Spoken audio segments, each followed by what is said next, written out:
Ia whapeona, whaamanuina iovo au, le tua Abrahamo, le tua Isaako, le tua Jakopo, le pa io Israelu.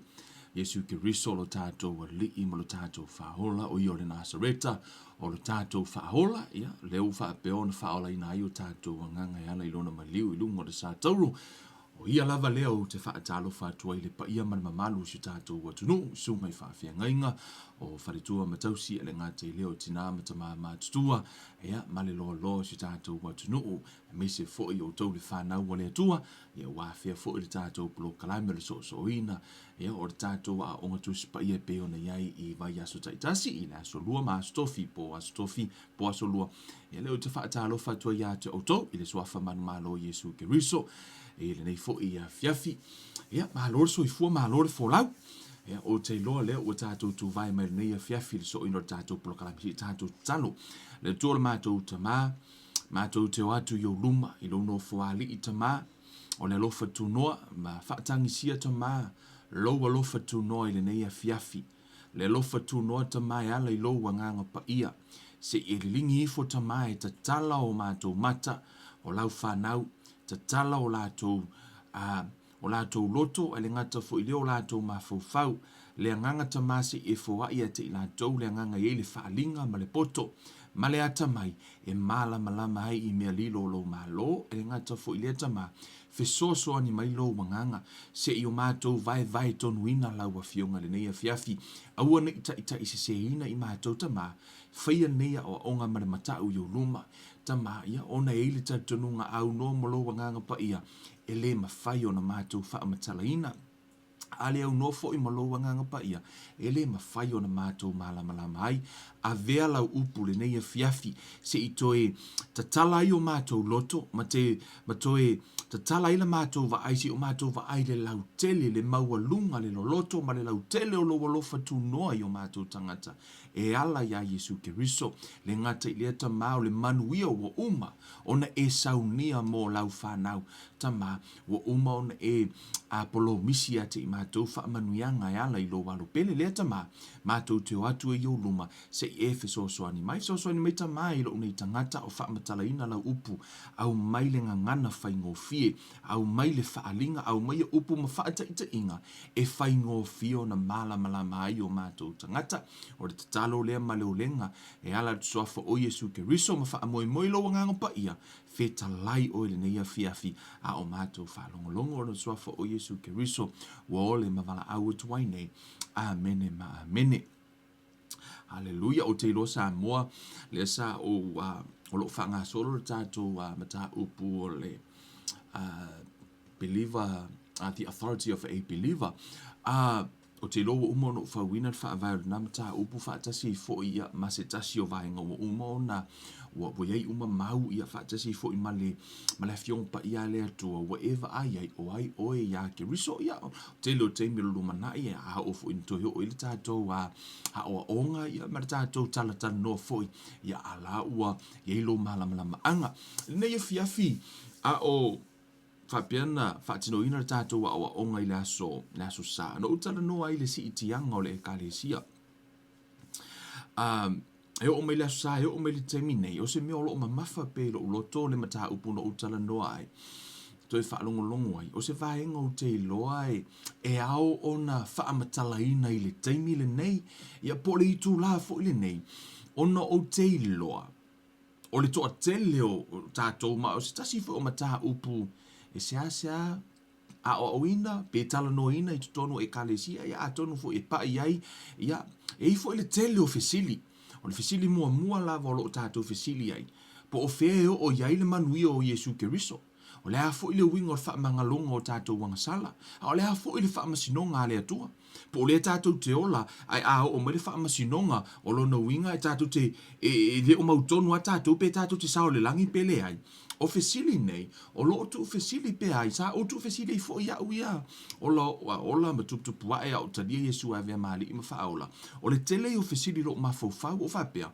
luna winga au ka halu le langi, ai e ka ke laku nga maile o ka ngā luenga fua po a ngā luenga le lei, au a ngā luenga leanga, o ngā fua le pe ka ke halu langi pe le ai, o te lona fapea na fo lo ma fau, ngai o mal te mine na te ma fau, fapea, longa winga le ke o la mo Yesu, ai aho o kulunga langi, ia o ngā wakula ia fua o ngā luenga, ia mai o ngā luenga o lisi o ngā luenga leanga, mai lisi o ngā luenga lei, o ngā fuala ia a kele o ngā luenga lei, wa ele langi, ai ala ia la, pe o to inga ma fau na lea tātou, pa e ese mai lai to tonu o le biblical judgment, ia po ole whaamasinonga lai tonu tuspa ia po ole, ia male manuia o i tātou ia ke riso, po ole mea foilea, e a lai ona whaamanuia mai au ngā tupulanga o le whenginga tuai, ia tātou, ia ma tātou fo ile nei le vai taule nei, lena fai mai le tāla tāvita, amu ia i lātou, o e ua whaamangaloina lātou angasala, o lai tala noa mai a oe mau, ta vita le na tu sia salamo ta vita le tupu foi lele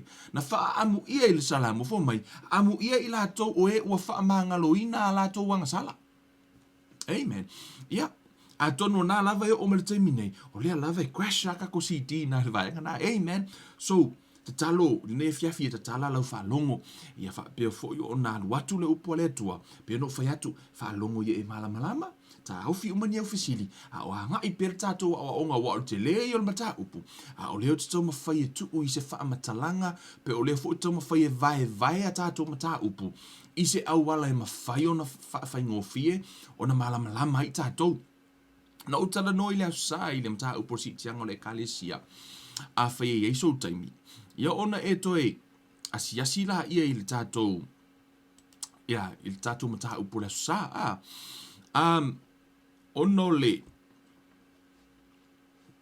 tato longa tato tu spaya ona e toi sasi la ia ile tato mata upula sa ena utala noa ile si itianga ile sa si itianga ole ekalesia ole afia file nei a tolu ni vaenga ole a utama fayu te pa ia ile afia file nei mo le tato malamlama anga ole si itianga ole ekalesia ma le whaamasinonga po le no fua whaamasino ke riso le ta ua tu spaia.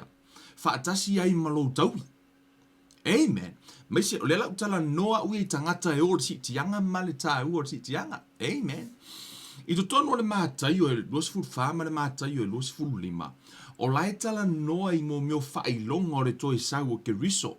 O lai tala noa i le sauna o ke riso e whaamasino le lalo langi uma. Ai i to tonu fo o le tuspa ia. O la fo o lo ta uai. Ia le sau o ke riso e vatu le kalesia le la i mau ia la tato woi. E tolu ia ni passage of scripture si to tonu le fiong pa ia le atu. O lo o wha manino mai ai. Po o le tala no i le sau o Yesu e vatu la na mana mea. A whai e tutu e fia malama i le mataha upo le si itianga. Malona wha avai le tato mataha upo le asosale te nei lalu a. Ia, ngai lalo, nei le tato mata po le sana, o te wha utala ino le sitianga po le Rapture, e te alu te malama mai. O le ave sea leo le kalesia mai popuanga, o le aho o le lalolangi po le sitianga, e tolu lani, ia ni afiong pa ia le atua la tato wo ia, o le tala noa na i le sitianga. Amen. O le tusina ua ilunga. O le Ioanes fulmar wha, tato wo ia matanau ili, o le fetalainga lea Yesu, o le tala noa i le si tianga o le ekalesia. Fai mai le fai upo mua e tau le sifulu, tau le fai upo e tolu. Fai mai. Aua le atu vale o utou loto. Ia o utou fa atua i le atua. Ia fa atua fo i a teau. E tele me no nofo ai i le maota o lo utama. Ana le ai. Po ua fai atu ia te outou. O te alu e sauni se me no nofo ai outou. A fai fo i o te alu masauni se me no nofo ai outou. O te toe sau. O te talia fo i outou ia whaatasi mau. Ina ia iai outou i le mea o te iai au. Amen. O le sau lea Yesu. O le sau e avatu le e kalesia. O lai tala noa mai ate. O e maa ufoi mai. E aua le atu vale outou loto. Ia mesia la to inga teimi nei. O to inga teimi nei. O mea o tutupu mai, ia mauwha mai ma mea o taua, o tātou wa ai. O tātou tū lata i le ungo taimi. Ia ma taimi whainga tā o leo langa. Ai whai mai le whetala inga Iesu, a wala atua tu vale o tau loto. A ua tau te whiwhewe, a ua tau te papole, e se mai, ia o tau whaatua tua i le atua, ia whaatua tua mai fo i a te au. O o peo ole au wala le ma whaiona la via i ai oe, o lo whaatua tua i le atua, ma lo na halo Iesu Keriso. Amen. For mai la ia, e tele mena no fo ai le maotolo tama, ana le ai, po ua o whai atu ia te o te alu e sauni se mena no fo ai o tau. A whai fo i o te alu ma sauni se mena no fo ai o tau. O te toe sau. For mai Yesu, o te toe sau, o te talia fo i o tau ia whaatasi mahau. Ina ia iai o tau i le mea o te iai au. Lai tala noa mai a tātou o ina talia Yesu, ma whaatua tu e te i o la fo i tala noi lona au so. Amen. O la fo i tala noi lona au so. Tātou o ile. O le isi tusi o lo tā ua i tutonu, ia le si itianga po o ma tā upo, lai tala noi le si itianga o le ka le sia. O le tutonu le korinito, mua korinito lo na ma tā upo sifuru lima. Mata tātou whai tau ma whai upo lima se fulu. O le tala le a Paulo, fo me le tala a Paulo, le au soe. O la upu le nei, e le mawhai ona a vea o le malo o le atua matofi o i lātou ua iai tino a ano matoto. E le fai fo i le ola pea le ola pea matofi o le uvale. Whauta mai, o te tau atu ia te o tau le mea lilo, e le momoe i tātou uma, ai li ua i tātou uma. O le mea lilo le, o le mea le i loa e le toa tele o pero o la fo, le au pero feto o whenginga tuai fo mai Paulo o le mea lilo. Right? Le la fato afa i loa e Paulo i fo mai, e whaafu e se i lava, o le emo le mata, pe a ilia le pū wha uma, a wai lia lava, e toi tutu mai iai e ua oti, ma le ola pea, e li ua foi i tātou. A wā e ta tau ono ofu o le nei tino i uvale, i le tino ola pea, ia ofu foi le nei tino oti, i le tino leo ti lava. Pe a ofu foi le nei tino i uvale, i le tino ola pea, a ofu foi le nei tino oti, i le tino leo ti lava. Ona tau nuu ai leo le upu ua tūsia, ua wha umatia le oti le manu mahalo. Le oti e, o fea o iailo tui. Le tuunga maue, o fea o iailo manu mahalo. O le tui o le oti, o le angasala lea. O le malosi foi o le angasala, o le tūlafono lea. Ai wha awhetai le atua, o lena te foi na mai le manu mahalo ia te i tātou, talu lo tātou ali o Yesu Keriso. Fa mai le fai upue e lima valu. O le nei, o uso e pele, ia o tautu mau ma le le whaange e tia. Ia alu lo o tau wha malosi le ngā luenga le alii ma le le au noa, ina ua o tau i loa, e lese mea wha le au ngā lo o tau tauti ngā i le alii. Foi mai le tala a Paulo, iau tau wha malo losi pea i le atua, e leo se mea wha le au ngā lo tau tauti ngā i le alii. Wa uma ngā ruenga tau te whaia, e leo se mea wha le au ngā. Mea umai tau te whaia i le atua. O le tala noa i tangata, o le wha malosi Paulo, i le e ka le sia i korinito, o lai ai le mea ta o le wha moe ngā ola. Fo mai la ia, e leo se mea wha le au ngā, le tau ti ngā i le li. Amen. O a whainga tā malu i tau o le ngā luenga, malau au nanga i le atua, te le atu tala tangata, whai atu ia te oi malau ola ki wisiano, whai mai le tala atu spa ia. E le se mea wha le au ngā, lo o tau ti ngā i le li. How many of you know, e le pepelo le atua? E le pepelo le fiong pa ia le atua. Amen. Tato wola, o ila le mai le ata manino, tutono le mua te Salonia. Lona mata upo e wha. O mata upu ia leo te matua o le tala noa nga ile a foi. Ile si itianga o le kale sifo mai. O te loto ini o tau i loa le au soe, ile mata upu i e o momoe. Ina ne i o tau wha noa, pei o isi ele aiso la tau wha moe. A wā a whaita tau te le, a whaita tau te tali tonu, ua maliu Yesu matoi tū mai, e whaapea foi ona au maia e le atua whaatasi maia e o momoe, ono Yesu. Ma tau te whai atu foi le nei mea i ate o tau i le a fionga le alii, o i tātou o e ola matotoe pe a fio mai le alii, tātou te le mua i e o momoe. Whamaila ia, a wā e a thio ifo mai le langi le ali I lava, ma le alanga, ma le leo le angelu sili, ma le pua le atua, e mua foi ona toi tutu mai o e uoti o ia ke riso. E mua tutu mai o e uoti o ia ke riso. E le tutu mai ai I tangata ia na maliliu I le whenga inga tuai.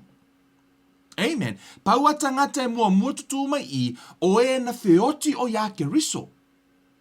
Tangata na maliliu ona o la ia ke riso po tangata lana whioti o la lava ia ke riso e mua la tutu mai. E le o tangata uma tutu mai.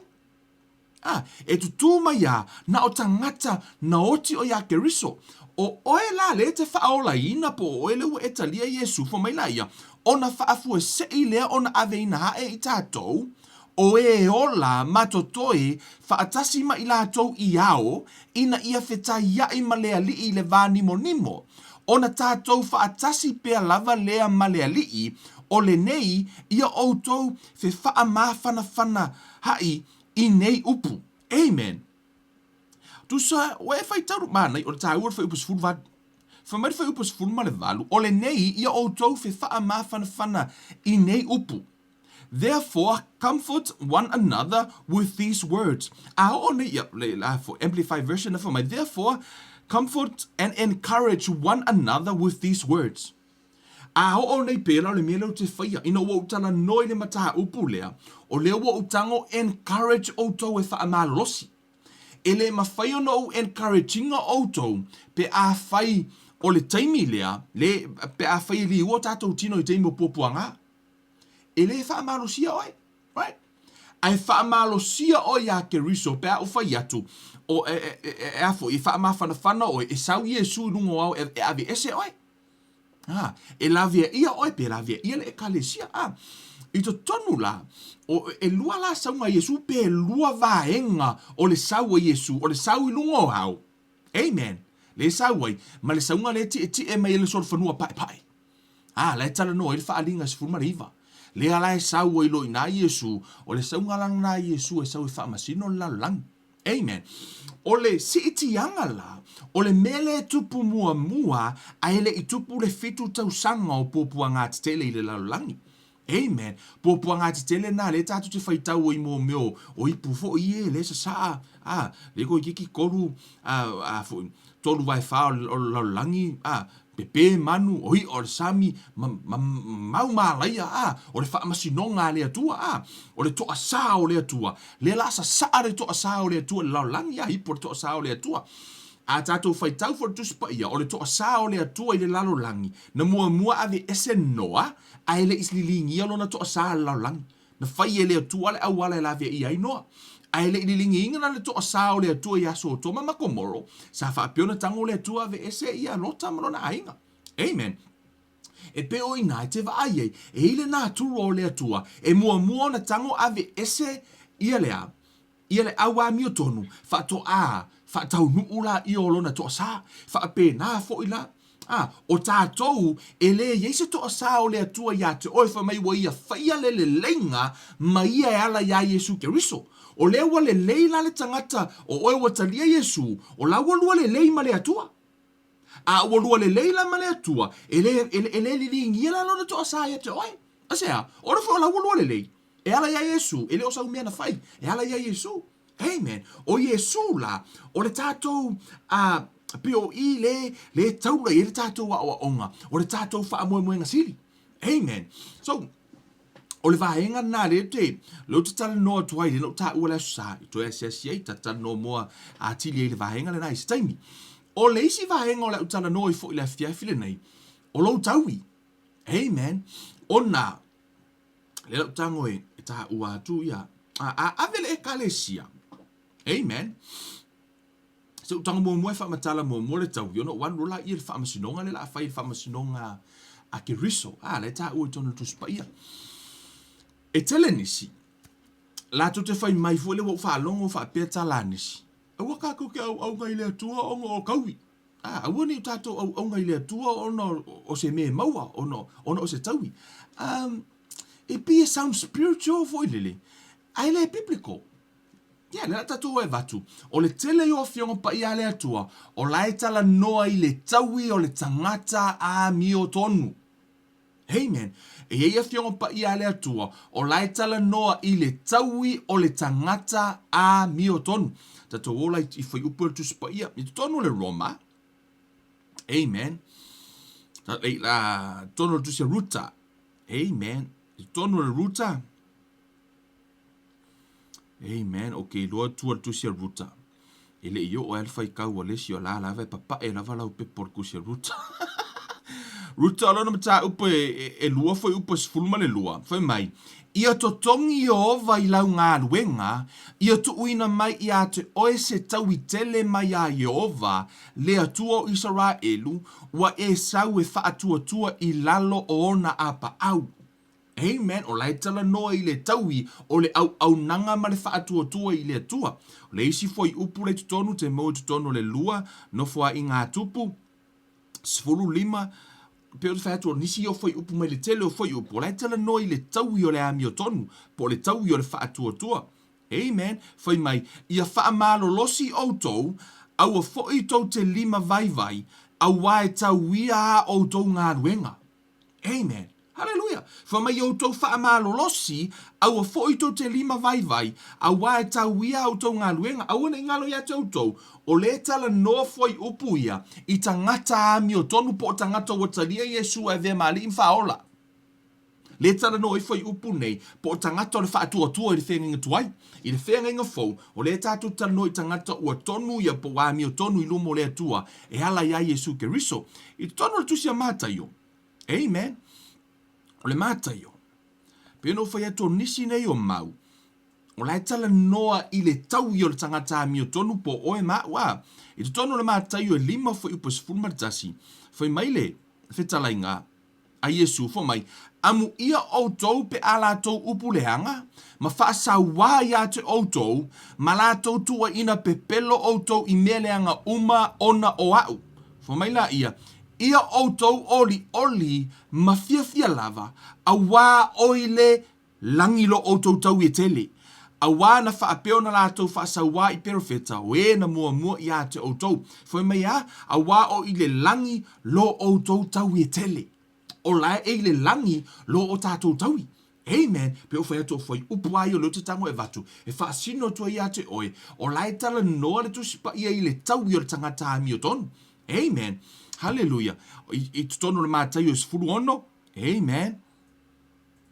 Mātai o sfulu ono, foi upu e lua fitu. Foi upu e lua fitu lo wha mumu watu. Ngai langu re, da fo mai. A wā e saule ata li o le tangata whaatasi mana a ngelu i le mamalu o lona tamā. Ona tauia lea e ia e taitasi e tusa malana ngā luenga. Amen. Foi mai e saule ata li o le tangata. Whaatasi mana a ngelu i le mamalu o lona tamā. Ona tauia le e ia e taitasi e tusa malana ngā luenga. E tauia o ngā luenga. Amen. E tauia o ngā luenga. O lea tala noa i tangata ua talia Yesu ma tangata ua whaaola ina. Amen. E tutonu i le tusia whaalinga. Amen. Whaalinga lua sfulu lua whaalinga muri fo i lea. Whaalinga lua fo i upa sfulu ma le lua.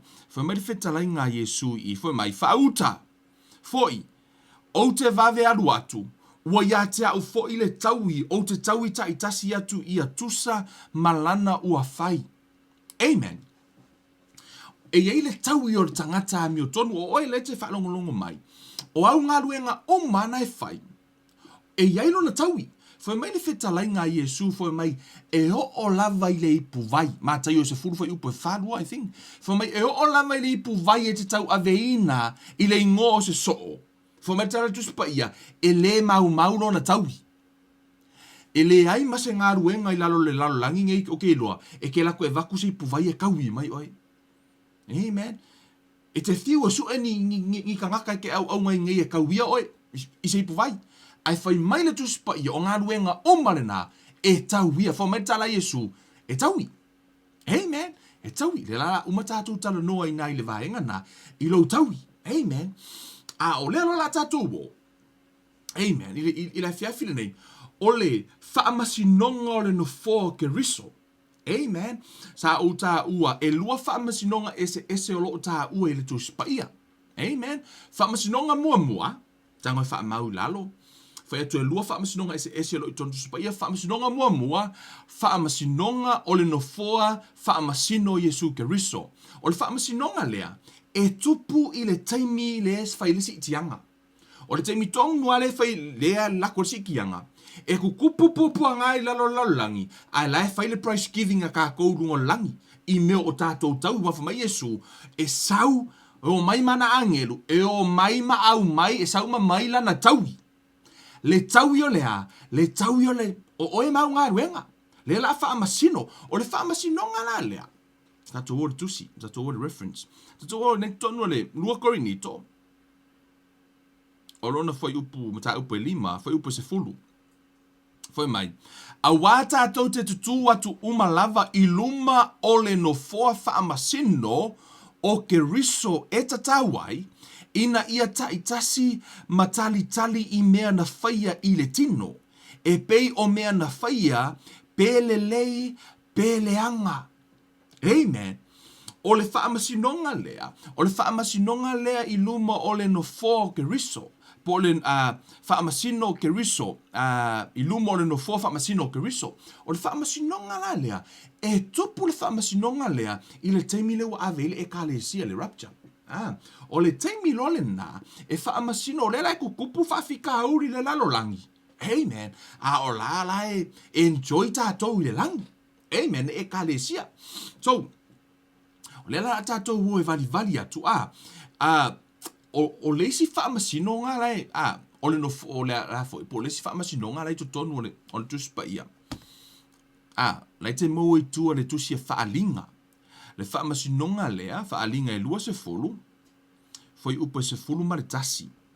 Foi mai, no o iloa fo ile no foali i tele, e sina, ma le o tie ai, ua sola ese le lalo langi ma le langi i ona luma e le iloa fo i se mea e tu wai i la ua.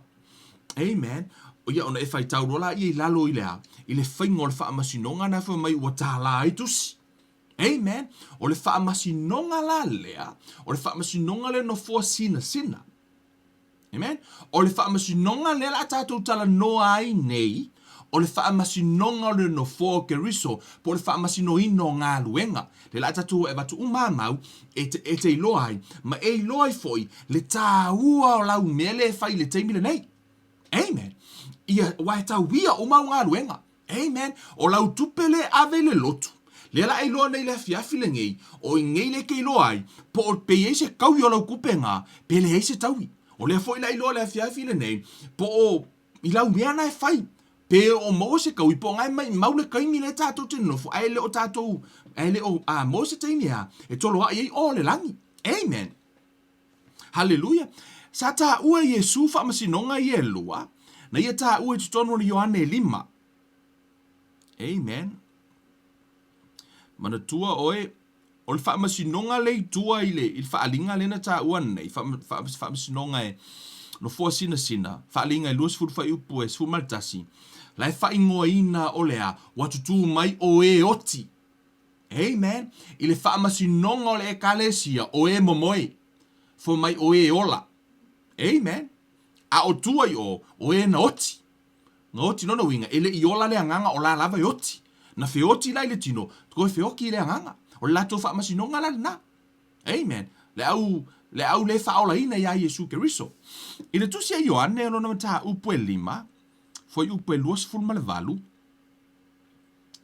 Amen. O le tā ua i Yesu ia whaamasinonga i lua. Foi mai. Tala lea Yesu foi mai. Aua tau te ofo i le nei mea. Awa e o mai le aso e whaalongo ai i lona leo o i lātou uma ua i tuunga mau ma lātou o mai ai. O e nā mio le lei e toe tutu i le ola. Fo mai o e a mio lelei o le whaamasinonga la le la tātou tala noa i nei. Le whaamasinonga o e a mio lelei po e na talia Yesu le la toe tutu i le ola. A o e na mio leanga e toe tutu i le whaasalanga o le whaamasinoga la le nā i tua i le awhianginga tuai o i la tua le tusia whaalinga. Amen. O le whaamasinoga o e ola, ma le whaamasinoga o ea. O e leanga. O e ami o le lei, ma e feoti. Le lai vavaina le tono tuspa. I o whaamasinoga la nai lua. O le to tono le tuspa. I la tātou o tātou tatano ai. O le whaamasinoga le munumuni mai le mahe o le alafo. O le sitianga. O i lātou uma o e, lātou te le italia Yesu e vea maari im whaola. Le whaamasinoga la nā.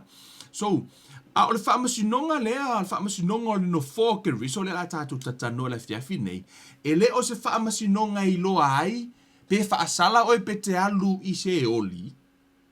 Amen. Po o le pe ke alu le manguia. Amen. Ona fai mai le tala Roma, wa le la ilo ile wing o fai upu le tala Roma lo nta upu e valu. Le fai mai tala Paulo fai tau oi ile context o tusi ma ta upu uma i te vatua. Le o toa mai foi upu, pa o te wha marusia oe, alu e fai tau le context o le tusi. Amen. Ie e loa, o lai sa olona se ina mai. Amen. Foi mai la ia. O le nei, ua le ai se whaasala i e o ia ke riso Yesu, o e le sa vavali i la le tino, ai la le anganga. Amen. Tue whaalongo fo mai. O le nei, ua le ai se whaasala i e o ia ke riso Yesu. O e le sa vavali i la le tino, ai i la le anganga. Amen. O ile foi upu lea, o le ta umai ai, ta tau ia wa yake riso, o le whaasalanga le whaasala lea, le whaamasinonga le tua i le Revelation le whaamasinonga no fua sina, o le whaamasinonga le nā o le whaasalanga, o le whaamasinonga le la tātou tanoi nei, o le whaamasinonga ngā ruenga. Amen, le la tātou o tātou tanoi ai. Ai, o tangata umala whaaforinga, ke risiano whaaforinga, le au vaenga fo i e le vevela, e le marurua, o ngā kokongu. Kama umanga, o tangata umana, le la whaamasino ina nei ilea, whaamasinonga lona lua. Po le whaamasinonga la lea, ale no fua sina. E iei la le whaamuimuenga ola, i la tātou tanoa la, i le vahenga lea i le. Tato o le tusia Paulo, le la tātou tanoa lo e whaamasinonga o le no fo keriso. Amen. Le la whaamasino i ngā ruenga. Amen. Tono lua korinito. Amen. Tato e fui tasi tua le tusi leo wao i le mo wa i tato mau. Lua korinito e 5. Fai upa se fulu. To e fai mai. A wā tato te tutu. A e fai tau mai lunga malalo. O lai tala no i tangata kerisiano. Ele o tala no i tangata le whaolaina. O lai tala no i au na le atua. O e ngā rurue marwhainga o lato ngā ruenga. Amen. Fai mai la ia. Mero tala polo. A wā tātou te tutu atu umalava i luma o le no foa whaamasino keriso e tatau ai. Ina ia taitasi matali i mea na whaia i le tino. O lea la whaamasino i tātou i mea tātou kerisiano. Tātou, i mea na whaia le tino, e pe o mea na whaia, pe le lei, pe le anga. Amen. O le la whaia le whaamasinonga. I to tonu o le, pe ono whaia atu, fo mai le tala le mata, i ona e sfuma le ono whai upelua fitu a wae, sau le atalii, o le tangata whaatasi mana a ngelu i le mamalu, o lona tama, o na tauia le e ia e taitasi e tusa malana ngā ruenga. Amen. Foi mai e sau, mataui tātou, e tusa ma tātou ngā ruenga. Pe a sau la e vatu i tātou Tātou ola i mo korinito. Ti tātou va ai. I se aka o le tupu i le whaamasinonga lea. Amen. Lua korinito lona mta upu e tolu. Amen. Tātou whai tau mai le whai upu e. Iva. Let's pick up from verse 6. Foi mai tala Paulo. Le lai tala no i ngā ruenga. Amen, ngā ruenga na whaia e le tangata. Whamai tala Paulo, na totoina, whamai na au totoina, na whaasusuina e Apollo. Ai peitai, o le atua wa whaatupuina. O le nei, e le o le toto, e le o le whaasusu, ai peitai o le atua o le na te whaatupuina. A o le toto fo i ma le whaasusu, e tasi lava i la ua. Ai taitasi malona lava taui e maua, e tusa malana lava ngā ruenga. e maua le tau i o le tangata whailaunga, tangata o lai lulu, ma le tangata whai o lena e whaalonga mo le upu au hau lena sele, e maua lau taui. Maua le tau i le tangata lulu, whai mai la i o le tala polo, whai mai awa o le tōtō, fo i ma le whaasusu, e tasi lava i la ua, ai ta i tasi malona lava taui e maua, e tusa malana lava ngā luenga.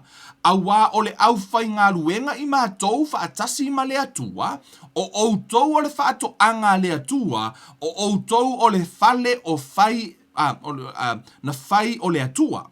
E tusa ma le alofa tu noa na foa ina mai a te au, pei o se autu o tu funga e poto, no outou le whaavai, o le tasi foi, o lo o ati ae. A ia ta i toa tasi, ma whae te ete pe wha pe whea o nā ati ae. Whai mai le tala apolo, o laua uma o na tuu le whaavai. Laua uma o na iei le whaavai lalo. Whai mai la ia ta i tasi o a onga ma tātou mea ia whai. Whai mai ia whae te ete le whaunga o le whale le la whaununga o le whaavai. O le ale whaavai le nā, whai mai, a wā ele ma whai e se tasi o na tuu se isi whaavai i le ua uma o na tuu ina, o Yesu le ke riso lea. O le whaavai le tātou te whau i lunga, ha o a onga ma whau ilo tātou o la au auna. O Yesu ke riso. O le whaavai le nā, tātou wofo ila le mānei o le atanofu mai porfo mai. Ai a whai ati a e se tasi le nei whaavai o auro, tu so laua i le whaavai, e whamere tala Paulo. Ai a whai ati a e se tasi le nei whaavai o auro, o a rio, ma maataua, o la au, o vau fali, po o tangutu o saito. Ia le lau tātou wa ai mai mea ie ma whai o na whau i lungo o le whaavai. O Yesu ke riso le whaavai, fo mai la ia, tātou i o whaola ina, po tātou le au na le tu, wale ta no paulo ia la ua masila. O la ua le o mai e whau lungo o le whaavai. Fo mai lo tala paulo, la tala no o sila, ma paulo o la ua, o tangata whai ngā luenga, o la e o mai e whau i lungo o le whaavai o ke riso. Fai mai no la ia, mai no le whai upule, mai a whai e ati ia e se tasi le nei whaavai o auro, o a rio o maataua, o la au, o vau fali, o tangutu o saito. Amen. Fo mai la ia, e whaalia ngā luenga tangata ta i toa tasi, e whaailoa foi e le aso, a wā e whaalia i le afi. E tofo ina foi ngā luenga tangata ta i toa tasi i le afi, po ua whaapewhea. O tātou ngā luenga ia, lai whaingo ino le a, o le auro, o le a rio o le a foi, o le auro o le a rio ma le a, ma ta ua, o le isi ngā luenga wha mai na whai le a, o la au, o vau whali, ma tau mutu o saito. Amen. Whai mai la ia, o ngā luenga mea ia. O na ave umolola i o ngā luenga, e tofo ina i to tonu o le afi. Amen. I le whaamasinonga lea. Whai mai la ia le whai upo e fitu. Oi le a foi, whai upasurfa. A whai e tu maule ngā luenga, a se tasina ia ati iae. E maua e ia le taui. Whai mai atu maula ngā luenga pe asusunu. E maua e ia le taui. Whai mai la ia. A whai e whaamuina le ngā luenga se tasi. E maua na mea pei tai ane. E sao o ia. Ai pei o se na ui mai le afi. Amen. I le whaamasinonga lea. O lea la whaamasino ina ia tātou ngā luenga. Whai mai la ia, a whau au ngā ruenga umana e whai. Au mea na e whai le tau au nanga le tau e kālesia. O mea umana te whaia. Whai mai le tala tu sipa ia e o ari puvai. E tau ia. E tau ia umai le atua. Amen. A o leo tala no mai. O a umanga ruenga le te whaia le te minei. Whai mai Yesu, tolo ai o le langi. Amen. Lea lau tolo ai e tātou oa. O au ngā ruenga umanga e whai. O lau e tolo ai o le langi. Amen. O lau ka kalo ia pai ma la whai, o mea o e fwai le kālesia, o mea o lau anga le lei tangata, o a umani ngā ruenga, o au ka penga ngā whale, o lau adu, o lau afoi. O lau launga ino le upo le atua, tā lai le tala le lei, ia o lau adu ta penga, ia, you know, whainga mo meo afoi, ta penga le worship team, ia po le alava, ta penga le wharisa, whatulanga no foa, o mea o malava na o ngā ruenga na e te whaia. Whamere tala tu spa ia o tau whaia mea umai le li. O mea uma no tau whaia i le li, e tau wia uma. Amen. A o mea to te le I whaia I le li. E le tau ia. O ngā luenga la ia. O e whai tau mai whai upu le whai mai. Whai upu le a. Whai upu sfulu lima. Nai pito I lalo. Whai mai. A whai e whaamuina le ngā luenga se tasi. E mau ana mea. Pei tai ane. E sao o ia. A e pei o se no ui mai le afi. Tusa e mula ngā luenga. Kuso o e lau e sao ono ke riso. E mula ngā luenga. E le iso taui. E ke sao ala I le langi. Amen. E te sao lora whavau ono Yesu. A o ngā luenga. Mai mau ngā luenga. Lai tala noa mai le apostolo. Lai tala noa apostolo ya la ua ma Apollo. Tu so lana whau. O tātou I loa. Ia. O le auro a rio ma maataua. O I le kūlea. A tātou tā ngofia tuu ia I le auro a rio ma maataua. Whaatasi I mane la au. A tangutungutu o saito. Ia a tātou tā ngofi uma tuu maenga I manavau whali I to tono le afi. O whele me mu. E mu umare I tū lea. Amen. E mu ngā ruenga ia. Ai a me tutoi. O me I le tū lea. Nā la e whisiri me nei a te au. O hala aulo, o ha a rio, o ha me nei. Amen. It is a good question. So, a tātou wa ai le e to tonu la fiong pa ia le tua e whatau le aulo a rio ma mea umalava ia. O mea ia na whau e le atua, ma tuu le ele, pe o mea ia na whau e le atua, ma tuu le ele, na saule tangata ngā lue sa ilina. Amen. A tātou wa ai I la au, I le mele tano mai ai o la au o vau whali ma tangutunguto saito. O mea ia na whai e le tangata pena to toe le tangata I lona malosi, ma wha moe I ai. Po ngā luenga le tangata. O ngā luenga le tangata, ma ngā luenga le atua. O umalava mea a whai e te manao I manuia o le atua. Whai le au alala e whai mai ai le atua. Amen. Le la tātou ua tātou tala noa lava I mata upu nei. Ona, o le no fua wha masino leo ke riso. E o lava I lea, I le ipu vai. E tau ia. Amen. Tātou ua le whaari fo le mauna. Tonu le tusi lea. Mea na e whai e ke riso. Te o whatu alau tala ese le wha maoni me le tala Yesu o te sau. Fo me o te aru atu ma avatu le taui. Amen. Le tau I o ngā luenga lo walu I pese. Te iloa e o le whawhai ngā luenga nai te whai ngā luenga ai. Amen. E o le whawhai ngā luenga nai te whai ngā luenga ai. Vai aso ren tea nei I nou a stasi o uso I le anganga. Ia po se atali I fo I wha le anganga. Sa tata noa ma sa uwha matala me te au. O le tele o teimi e whai ala tō ngā luenga. E uma ala tō ngā luenga I le tāro se fulu. Mai le se fulu tasi, se fulu su tasi su lua. Se yo o ile tasi. O I tu langa o mai ngofo I fafo I whakarikari le o wakaimi. Amen. Aso uma, fitu aso le vai aso, lima aso le vai aso pe ono foi. O le mele e fai. E uma ngā luenga se fulu tasi. Ia por se fulu. Ona nofo la I e whakarikari le o wakaimi. Amen. O tau I loa life, o fautua la ia isi. Isi o watali I whale anganga o whai atu vai. A ua lo le taimi iau ngā luenga. Na lo le koloki lau kāre ti sau le whale. A ue te winga whaatasi malalalangi. E sea, whaamasino ina uma ele atua ngā luenga na. Amen. Whamere tala Paulo, ele whamere tala Yesu, ele aise me lilo ele whailo ina. Amen. Le aise me lilo. Mea lava ia tātou te whaia. Amen. Te iloa e o lau whai whaaporo kiki matangata lava. Ele ai masese ma whaina tū I le aso leo le whaamasinonga. Mele ala ina tātou whai mane matau I lumo o le atua. Fo mai o loo tāo fia pia lona toa sā. E o mai le so. Amen. Ai le toa sā o le li. O le aso la le nā. Lena maliu Yesu na la via ia mai tātou o umana totongi Yesu. Le toa sā o le atua ia te oe maa. O umana totongi. Na totongi lunga kare vāria. Le meana na maliu wa Yesu lunga le sā tauro. Le la tau le mena le na nau le tu spa ia ma nau le apostolo Paulo foi mai o le taimi le nei now is a time of salvation.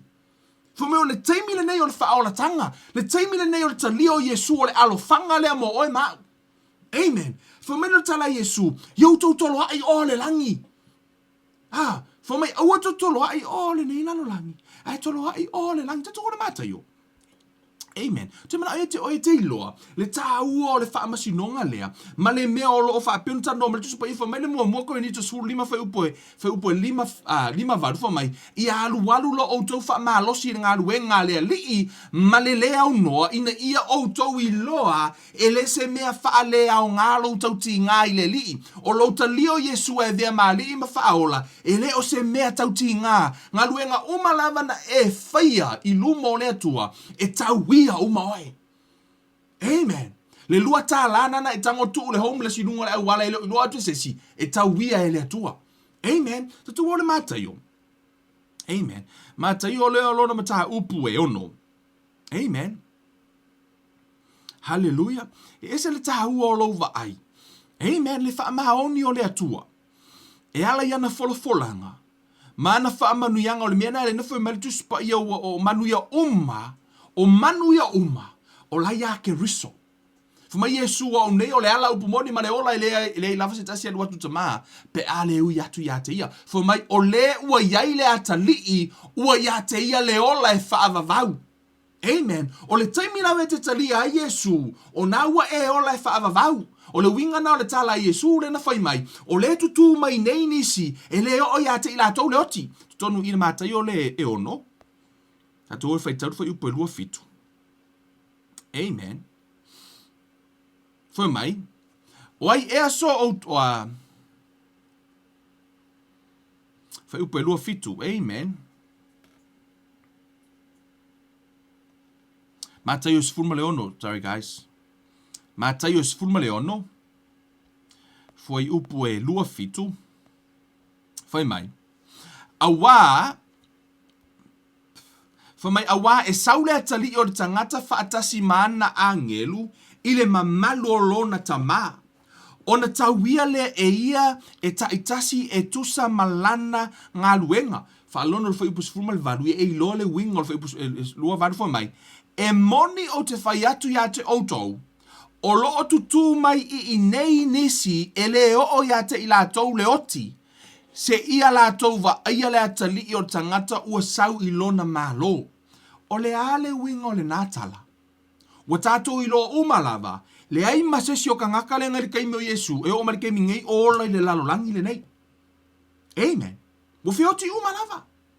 Ai whamari tala Yesu, e moni o te whaiatu ia te outou, o lo o tutu mai i nei nisi e le o ia te i lātou le oti, se ia lātou va ai le atali o le tangata ua sau i lona mamalu. Amen. O le oti o le kirisiano le tā ua le tuspa ia, e le o whaingoa ino le oti, o le whaingoa ino le momoe, i le ngangana le whenga inga fou, a o ina e oti, o lai te moe.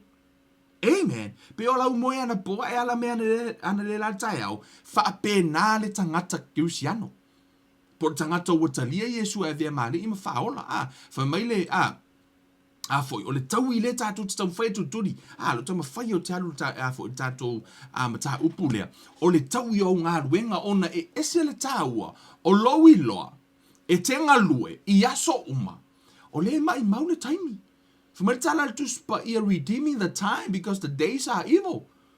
For the days are evil. O le taimi nei. Wale anga aso whamai i o tau whao ngā te tau aso le olanga.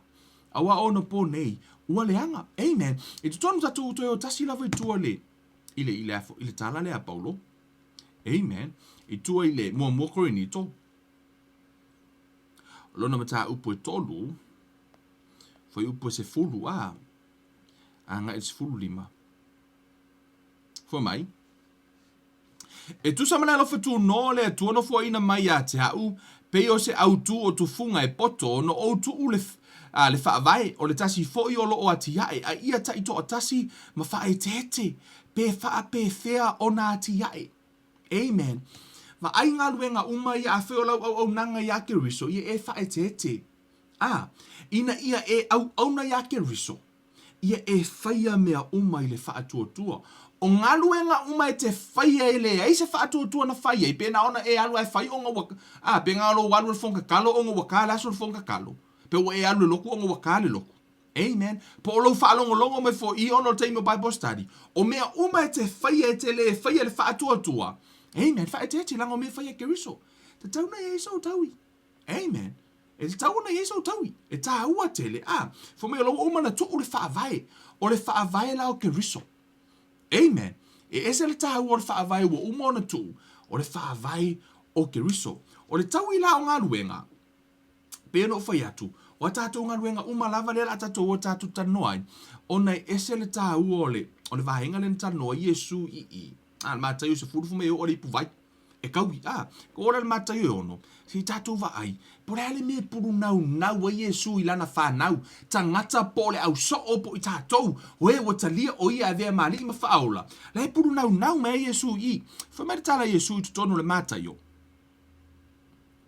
Amen. Mātai o. O lona mata upo e ono. Amen. Tātou whaitau mua whai upu mua na tau le whawhai mai. Ia o tou na ia vatu nia o tou mea lofa I lumo tangata. Le la tātou tala noa lai le whaingo o tau I le whamasinonga le. Whai whamasinonga o tātou le whanau ke riso. Whalongo fo I la. E mawhai ona e whaia se ngā luenga. A e lusi lona tau. Amen. Whai mai. Ia o tou, ne ia vatu nia o tou mea lofa I lumo tangata. Ina ia iloa ai e I la tou. A whaapea. Ona le ai lea o so o tau taui mai lo o tau tama o I le langi. Amen. O au tau ngā luenga nai ave manga o inga ia iloa e kangaka. Ia iloa e kangaka o oea ke le lau kaulanga. Inga ia ka o kui kangaka o oe lava piko siringa le lau kupela ngai. O lau e ave whailoa. Amen. E o whailoa anga te loa le telo company o lai ave ala tau foha I vo le foha I community. Let me tell you something. O foha I le na. O lana alana whai ono promotion, ina ia whai loi tangata. E o mai e whakau nia lako ka vale, pe o mai e la lava nia lako promotion o whai. E le o whai ala le fōa ile na. Amen, I le atua.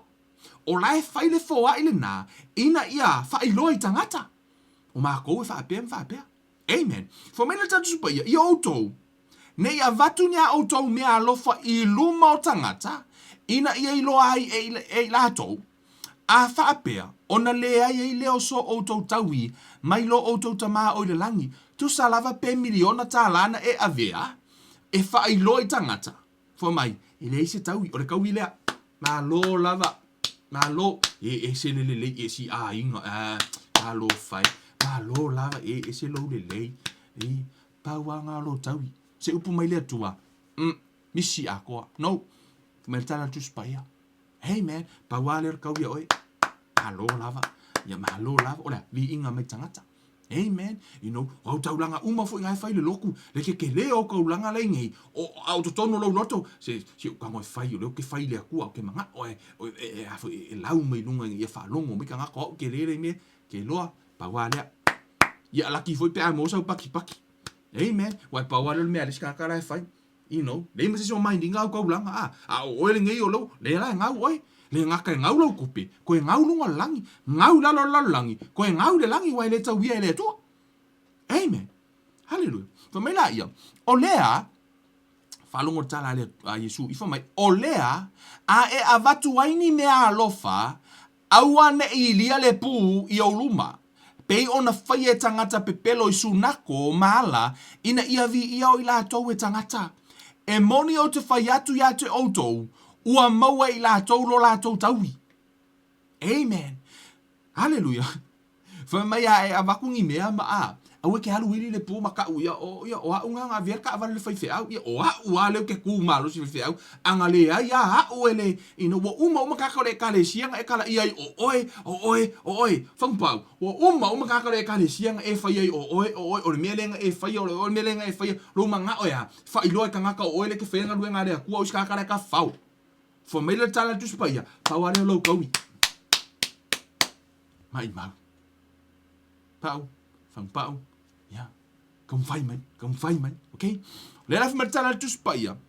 O lea e avatu aini me alofa awana e dia le pu yo luma pe ona fai e tangata pe pelo I sunako mala ina ia vi e la tau e tangata e moni o te fai atu ia te autou ua maua I la tau lo la tau taui e avatu ni me alofa awana I loa e lo lima tau anga vale le mea ua fai e lo lima tau matau ina ia lilo au me alofa o louta mafoi, o le sila fia I le mea lilo, o ia lava na te avatu faaliali se tauhi ia te oe.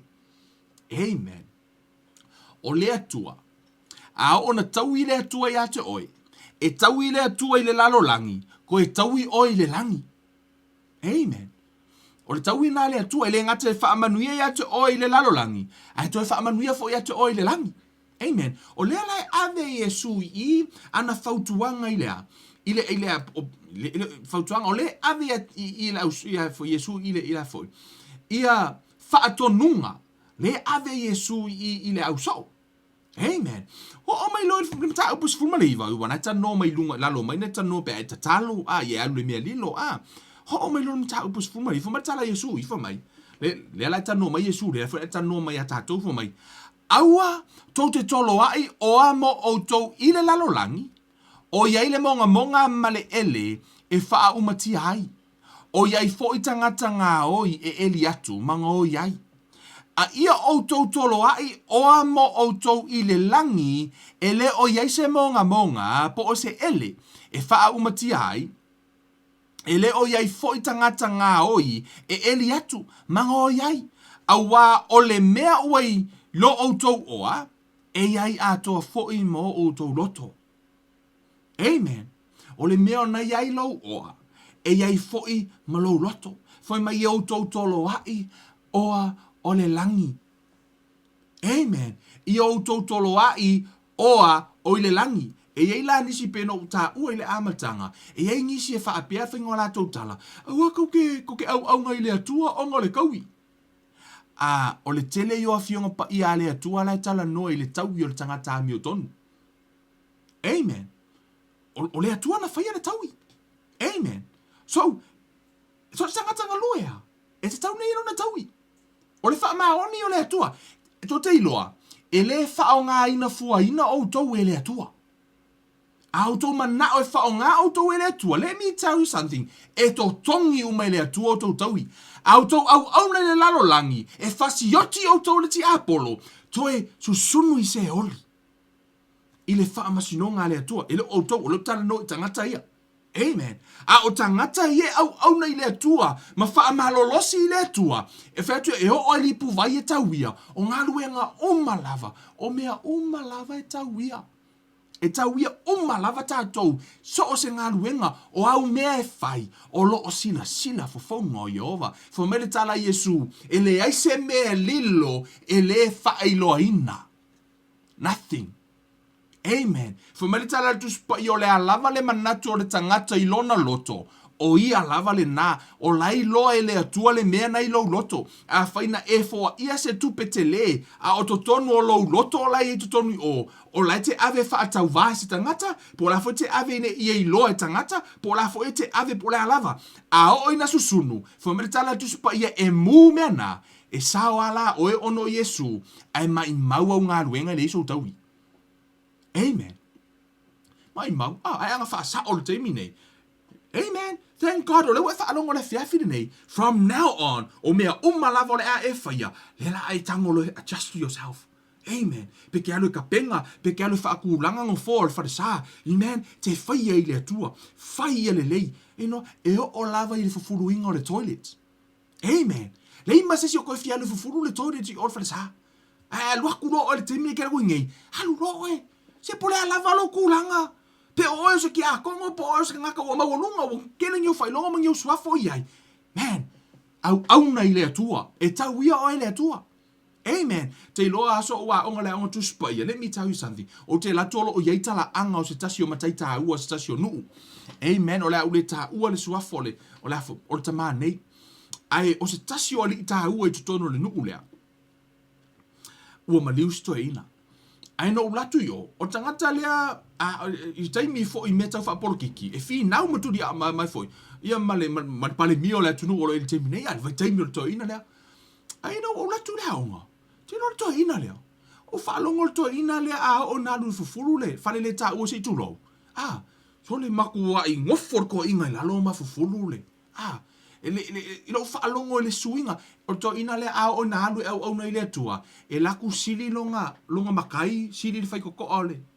O ngā alu le tutonu. O ia o le atali o le atua. Ai ka kia uma o mamalu mo nga vaenga fa le ngu. Ta tia ai aru la kongu. Ole ia fa ingo yele upu. Ole sifi o ngu. Ai asau I le la fa tu spaia. Ke va ai nge fulu ku se atu ti iska ngaka fulu fe ar ko inga ngai mo ole. Ia fa le ta u se tu lo.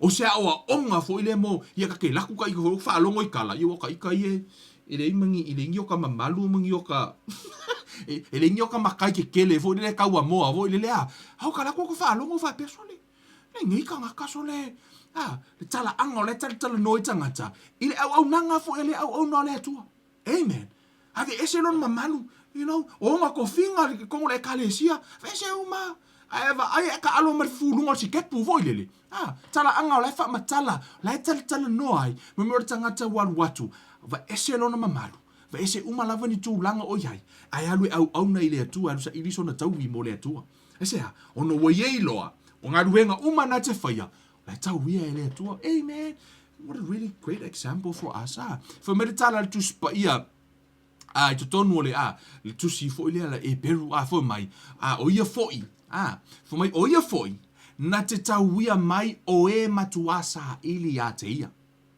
te lo sa ili le atua I lana fionga ma lo sa ili e taui o e le atua. Amen. O la ki ngofo ma e fai kau ma e sa ili ma e te talo taui o e le atua. La foi mai, o ia foi, na te tauia mai o e matua sa ili ya te ia. Amen. O le mea foi le nata noi polo foi mai o te wha atonu I lo tino. I will discipline my body so that I will not disqualify. Amen. O le tamo enga le tātou te olai. E tātou te whaatoni o tātou tangata ina ia. Auane o tātou tāmo moe. Ai le eise taui. Tala nā Paulo. Rena whai tala Paulo ia Timoteo. Tōna Timoteo. Amen. E tōna Timoteo. Lua Timoteo. Rona mata upu e lua. Whai upu e tolu male. Amen. Whaasolo ngai le 5. Amen.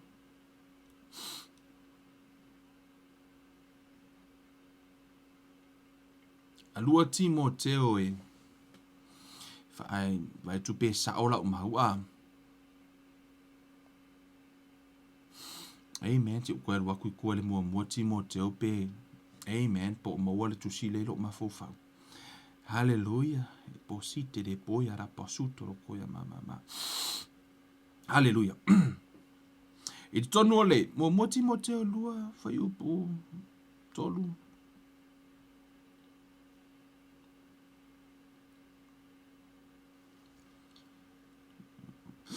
Ya wo le lo po fele po le asa ole le mau ale la tonga fai tau ia fai tau tia to le mau le ko kusile mai le mau tu spa ia le o te o fa ma winner reference ale mau ne fa matala po le Timoteo o le nei ia e ono sai me ti ngai fa apeo se tangata tau le lei a Yesu Keriso e le ai se tau le taua na te fa la vela vea e ia te ia I mea ale nei o langa ina ia fia o ia I le na fili ia te ia e fai matangata tau famele fai upo 5 a fai fo ia fi nau se tasi I le fia malo e le faapaleina o ia pe a le fi nau e tusa matu la fono amen we tau mo mai famele tala Paulo a fai fo ia fi nau se tasi I le fia malo e le faapaleina o ia pe a le finau e tusa matu la fono.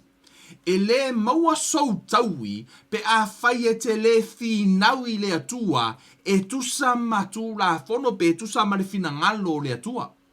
Pe ono o fai atu le tele o taimi a e manao I manuia o le tusi pa ia fai I awala lai fai mai le tusi pa ia.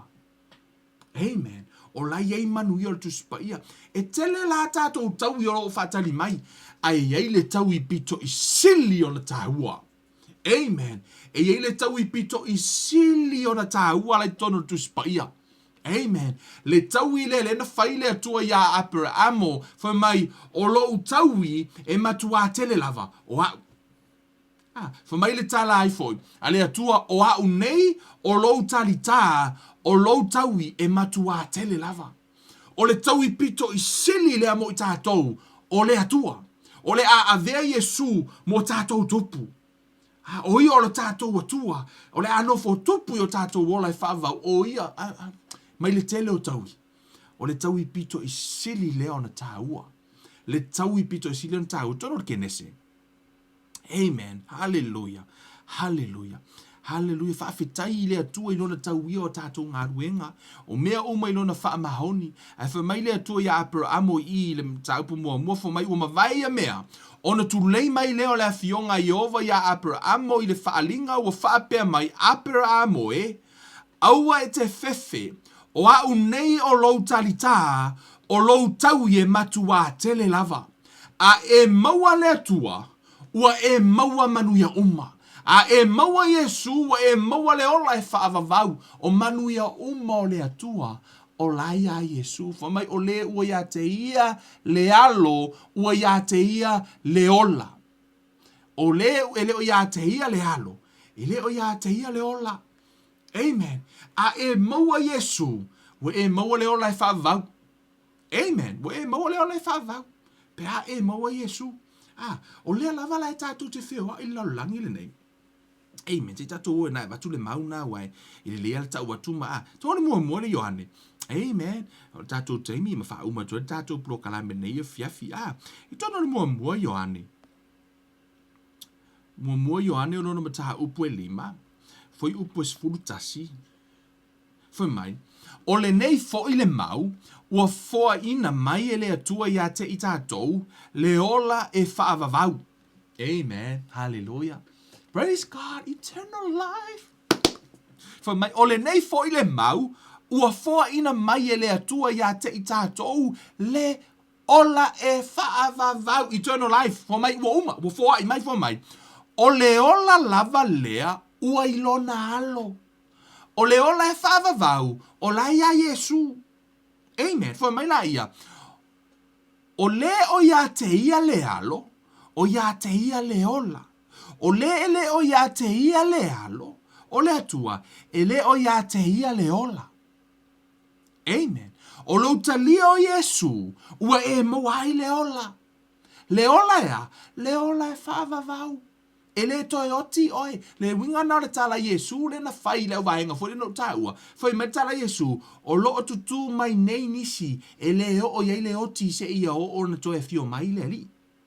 O la tano i lea, i le o la whaavau, o tangata la tano Yesu, wala tu talia Yesu, e a vea mali imwhaolo, me tala Yesu, ele oti, e ola e whaavavau, o la tu wanganga, e ola e whaavavau. Lea lai fo mertana tu spa ia o le nei fo i le mau, ua fo ina mai e le atua ia te i tātou, le ola e whaavavau, o le ola lava lea ua ilona alo, o le o ia te ia le alo, o ia te ia le ola e whaavavau. Fo mai nei, o le o ia te ia le alo, o le atua, ele o ia te ia le ola. Ua outus i atu nei me ia te outou, o e whaatua tua i le suafo le alo le atua, ina ia outou i loa, ai, ua ia te outou le ola e whaavavau, ina ia outou whaatua tua fo i le suafa o le alo o le atua. I outou whaatua tua i le suafa o le alo o le atua. O lauta lio Yesu e vea mali i mawhaola, ua maualo wavano ua papatiso o ele anganga pa ia i le tino ke riso. O oe lao le tino ke riso, a o ina sau Yesu e a vatulana mana mea. Amen. O lo ta ua i lumo le whaalinga le lai mtatu tano i la stofi. Ai, o le taimile na, o la ua, hei oe le langi like enjoy. Ai o le mea pito i sili o nau, ia e whaia le taimi nei. Aua, ne i toi mai maua se taimi, e whaia i se mea le iso na taui. Ngaluenga uma from now on, au nei le atua, aua e te whaavaivai, o le winga le nao le tala, paulo le na whai le te ia te saloni, ia fo mai, yo tau whana le tasi le mata upu lea, le mata upu le wha moe le toi tutu mai, le sawo Yesu e vatu tātou, ia whana, ta tauno wha losi atu ia te tau, hei, aua le whaavaivai, ta pena i te mi uma, e le iloa, o pore sawo Yesu, e ono tupu ele umar kako polokalame, pe ono tupu fo ile sini matau sanga po po le alava te mi peta tu te mari liu foi ai le tupu ai ole mea taua ngaluenga uma na e faia e tauia e o te mi fo meta tu pa ia a e oti ya ke riso fo mai a sau Yesu Fo mai e mua tutu mai la tātou ia no ti a keriso. Amen. Ya, pe a o ku kanga nga fa pe la lava te mi sa Yesu o la le fe o ti latou. Fo mai bo li ua le o latou I tino ele palapea. Amen. Ile tino au tātou wa koe kuku mai kako. Amen. Wo mai o tātou wanganga. Fatasi mo tātou tino. Amen. Ia o ngā whairo la. Ia kako price giving. Amen. Hallelujah. O wa ai o kui lau kamao. Lau kamao choko. Voi lele lai kami mai mangang. Ki pe fiengi anga pale ia man. Silo mo kua alofa lai kau. Lei wai le koe lo ma kua alofa. He or ke mi nga wa seki ma lo ma tua alofa. Voi lele wa koe youth. Ma lo ma tua alofa. Koe lai kiki. Voi lele. Ya, tato uma lava. He or ke mi nga wa. E a fai foi pole a lava tu lango. I tato tino o te mine. He or ke mi ka koe aure lei uma. Wa tua I ato atoa tato aure lei. Ia man kako fai longa. Man kako fale wa. Ma Yesu e fale. Me tolo hai ole langi. Me uma te fai. E iai le men le manatu na ia te oi. Hey man. E tau wia uma I le atua. He ori puvai se au e te toi ai fise me fai uma I le fa atua tua. Ai alu e keu fare sa se keu ma le loto mama. Au e te toi to mumu. Keu ma I maule kau I o ngā ruenga. Fai o ngā ruenga fa mai. Le ma ngai ro ka penga o fale ke le o ku penga. Ai vai le fai fe au le. Si sau foi fa fe kai mai ngā ruenga nga fai. Awa, o le fa inga ngata. Fai mea uma na e te I loa e tau e I le atua fai le mea lilo. Au ke pole. Si alu makua hangi ngā ruenga le lei. Peke foa ia se lima se rau ka la. Mele ngei fai I le atua. Au e te fai I se tangata. Ai se ma I mau au ngā ruenga. Ma I mau au kupe. Ai le se kaui. Ai le fo mai Yesu o ngā ruenga umalava. He o aripu vai. E tau ia. Amen. Vai la tātou ngā ruenga. Au le tātou fai le tangata wai mai mau le taimi. Ai a fai I le atua. Te au na hai I le atua. Amen. Maritala tuspa ia. O le aise wha asala o ia ke riso o tātou. Amen. O tātou o tangata sa o loto ia ke riso. Ia wha apeo na tātou. Tātou tua I le atua. Ia me se lau foi. Ia e au na ia Yesu. Tā pena lo tangata o le a lava le taimi fo mai o I lātou. Fo mai le tala Roma lau tue whahi o tuan tusi le Roma fo mai le aise wha asala o se o ia ke riso. Le aise wha asala. Amen. Pero fa tu fa masinonga lea. Ele o se fa masinonga I fa sala I oi. Amen. O le fa masinonga lea, o le fa masinonga e fa masino ia unga ruenga. Mai la ia. O le nei o le ai se fa sala I e o ia ke riso Yesu. O ele sa vavali I la le tino. Ai la le anganga. Ye e peno fa atu, ye e sa vali me le tangata na I totonu. Amen. O e lor tu la fono le anganga. Alofa. Tasi ale upu wao. Alofa I le atua, ma loto atoa, halosi atoa, nganga atoa, ai alofa I le atua, te le toe, tau ma fai e fai le anga sala. Ma lo alofa I le lua te tua oi ate, oi peo oi ate, oi ai alofa I lo lua te tua oi, e te halu ea, ta la ia Yesu e langa lai ke manga oi la vea ia sao fo inga ia le langi. O lau ngā ruenga le nā, e tau wia ai oe Yesu. Amen. Tau wia ai oe le atua. O mea umai kako ke fai. E le pei la ni Yesu le tatu te au ngai ai. Ia ole ki Apollo. E poko e whao ngārka ngaka. Ia ai le kauia. Amen. Ma kua poko ar ki Apollo e whao ngārka ngaka. Ia mawhasi yoki ngai ka ngaka. Ai le tau wia la tō ngā ruenga. Ai ole a fiafile nei. O le ua e loa. Ia malo whaatua tua. E tau wia umai le atua au tō ngā ruenga. Tātou ngā ruenga uma. E tau wia tātou e le atua. Amen. Whaamanuia le atua ia te o tau sa moa. O loo nau ta inga. Ia aua ne I o tātou toi o ese I le whaatua tua ia Yesu. No. Tu mau ai lo ina. Tu mau ai. O le a lava le teime sau o Yesu. Pe e te maliu fo I ele I sau Yesu. Ai aua ne I whametātus pa ia. E le mai mau lo tau tinga.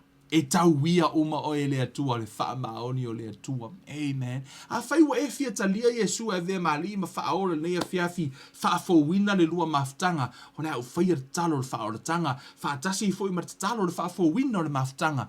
Le lua mafutanga ma le atua le nei a fiafi. Te o fo ina atua ilo tangata I te au na iata. Ia wha te me upo talo nei. Pe a whai wa e fia talia Yesu e vea mali ma wha aora. Le atua le mātou tamaa. O whalongo I la upu le nei a fiafi. O oeo le atua wha mahoni. E te tau ia mātou ngā luenga. Tama. i le nei i tūlā, i le nei a fiafi, o te ofo ina atu ai lo tangata ia te oe, ta lia ina i o Yesu e vea mali i mawhaola, i lo nei o langa, wa o tali tonu, o hau le tangata nga sala. Yesu, o oe, o lo wali ma lo whaola, o te tautino, i lo ngutu ma o tali tonu i lo loto, wa e toe tū mai na ye woti, e te toe sau, e avatu i mātou o lau whanau, o te whaatua tua ia te oe o lo wha moe moe ngasili, ono le suafo o Yesu o wole ma wala au tu waine. Amene ma amene. Mo la tau e fia whaafo wina la tau maftanga. Whaatai te mei upor te talo le nei. Whaia i le whaatua tua i le tua. Le tua lo mātou ta maa. Wa o whaalongo i la upu. Wa o langona. Lo o salamo. Wa o i loa. Le tele o ngā luenga no o whaia. No o whaia i le lalolangi. No o whaia i na ia waaia e tangata. No o whai umai a ngā ruenga ta mai whaafia fia i tangata. Ai ngalo ai lo whaafia fia i a te oe. Ta mai le nei tu la wo o salamo wo o i loa. Ta ma o lo e manatu mai. Whaafitai lau upu wo o langona. Wo o salamo. Mo o fo ina atu ai ma toi whaafo wina ai. Ho wala i o luma. Whaafo ma fau ngolo loto. O ala e uia e o vai tama, ai meisi tama upu e tautala ilo ngutu, o mea umau te whaia, ia o whaia ia te oe, a wae o oe o lo mātou tau e sili, tama, o oe o lo mātou tau e sili o lo mātou talita, mātou te wha moe moe mo mātou maluai, ono le suafo o Yesu Keriso, wole mavala au atu waine. Amene ma amene.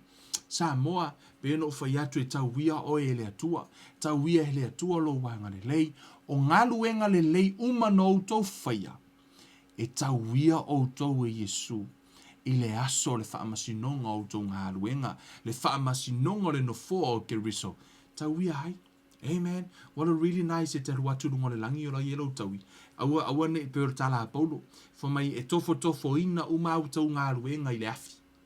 E sao lava o tātou wanganga, ono o Yesu, ai mai mau ngā ruenga. Ngā ruenga le lai a tātou whainei toloa i o langi. Ina ia maua sau manuia i le ola e whaavavau. Ia tā pena oe, tā pena lou a inga, o le a lava da taimi sau o Yesu. A laua e tā pena. Amen. Pe sau Yesu ngā ngei. Amen. Wala au mai, halai te alu atu. Amen. Amen. Au taimi nei, a matawa ailo oilo lo toi fale, ma ailo a inga mata pena, au ar toi mai maua se taimi. Amen. Whamanuia le atua ia te o tau Samoa, whaafitai le nei a fiafi, whaafitai le atua malana upu, whaafitai foi mo le hawhea o le nei polo kalame. It's an honor to serve you guys. O se nganga maua lalo ia te au te fia, o te au auna ia te o tau. Ono Yesu, e eilo talitonunga o lau au nanga o te whaia i le atua, ma lo talitonu. Hei le aso e tau ia mai ngā ruenga, tau i lungo lea, ngā ruenga whaia le whātua. Tua tātou ngā rurue whātasi, ngā lue o iei lo a inga, wā uma me te whaia i le atua, aua ne ima i mauro. Tau i whamanuia mai le atua, whamanuia te fo i le atua ia te o tau Samoa, tātou toi whailo ai le pō le aso tofi, o le ato e so ina le tātou plokalame ia mao la au tātou noi foi. I nisi o vaenga ma whaamatala loa la le isi whaamasinonga le la tātou tannoa hai ia ai me se foi ia i la tau foi ma le mileniuma ma nisi o mataha upo lo i tonu le tusia whaalinga wa te rota tala tuspa ia paualo le tusia whamatala tuspa ia manu ia i la tau o e la tau te sue iai o tusia whaalinga lona winga tātou wo le tenle o manuia i tonu i o le a whaapeo na whaamanuia i le atu ia te tātou pe a tātou wo e sue msa ili ina ia mawhai o nā alu luma tātou sa walinga ia o tātou plokalame nā nei a fiafi ia manu tele hina whaasau saungos tātou wa tunu Kevin Uruiva nei a lofa tele mo o tau whaasoi fuaia.